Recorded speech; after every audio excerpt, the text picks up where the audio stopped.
begin with the standoff between Russia and Ukraine. Vice President Kamala Harris is expected to meet with Ukrainian President Volodymyr Zelensky while in Munich this weekend. Yeah, the meeting comes as fears grow that Russia is preparing to invade Ukraine. Now, Moscow claims it's withdrawing troops, but Western officials estimate Russia has amassed up to 190,000 personnel around the former Soviet state. Officials at the U.S. Embassy in Ukraine also accuse Russia of shelling at a kindergarten in eastern Ukraine. CBS News' Skyler Henry has more.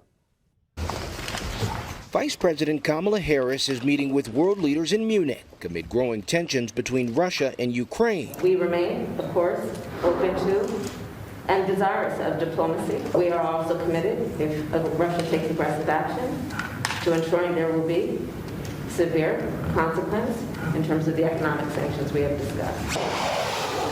Despite insisting it won't invade, the Russian military has built up nearly 160,000 troops around Ukraine and has demanded NATO not allow Ukraine to join its alliance. Even as we are doing everything we possibly can to make clear that there's a diplomatic path, we are deeply concerned that that is not the path that Russia has embarked on.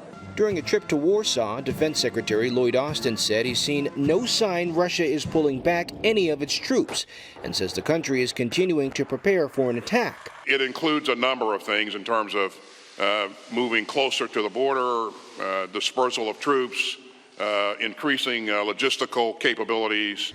President Biden is hosting a call today with U.S. allies to talk about the crisis in Ukraine.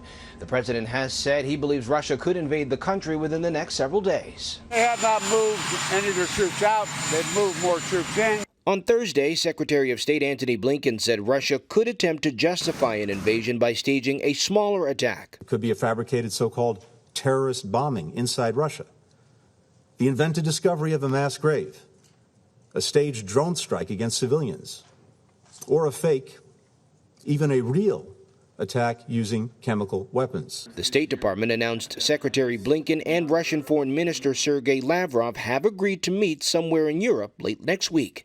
Skyler Henry, CBS News, the White House.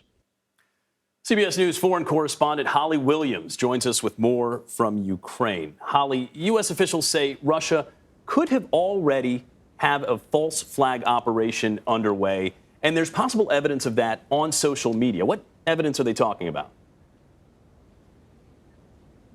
Right, so the U.S. has been warning for weeks now that Russia could stage or provoke a violent incident here in Ukraine as a pretext or as a justification for invading the country. And the U.S. now says that just such an operation, a so-called false flag operation, may already be underway. And now, just in the last few hours, we've seen a whole bunch of social media posts, all of them claiming to be from eastern Ukraine, the part of this country that is under the control of Russian-backed separatists. Let me tell you about some of those posts. One alleging that there's been an explosion, video purporting to show Ukrainian forces trying to blow up chlorine cylinders, reports that authorities in that part of eastern Ukraine have announced a mass evacuation because they claim Ukrainian forces are about to stage an operation, and videos purporting to show actually people preparing for an evacuation, including sirens going off. Now, we cannot verify any of these videos. Ukraine, for its part, has categorically denied that it's planning to launch any kind of offensive operation or an act of sabotage. And I think the whole point of those warnings from the US, from its allies, from the Ukrainian government, was in a scenario like this to make people deeply skeptical, because perhaps these are the kind of things that could be used to justify an invasion.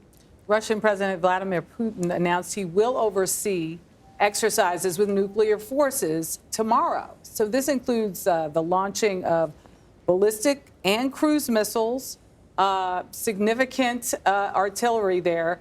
Russia says this is not a threat and people should not be worried. But how is this news being received in Eastern Europe? Right. I mean, it's kind of mixed messages here, right? On the one hand, Russia says that these exercises shouldn't worry anyone. But as you said, it involves launching ballistic and cruise missiles. And a Kremlin spokesman talking about Vladimir Putin's involvement said, quote, "Such exercises are impossible without the head of state. You know about the famous black suitcase, about the red button and so on." To be clear, he is very clearly there talking about the nuclear button. So from the perspective of many other countries, particularly in these regions, in this region, those exercises, that kind of statement is deeply inflammatory. Certainly is. Holly Williams, thank you.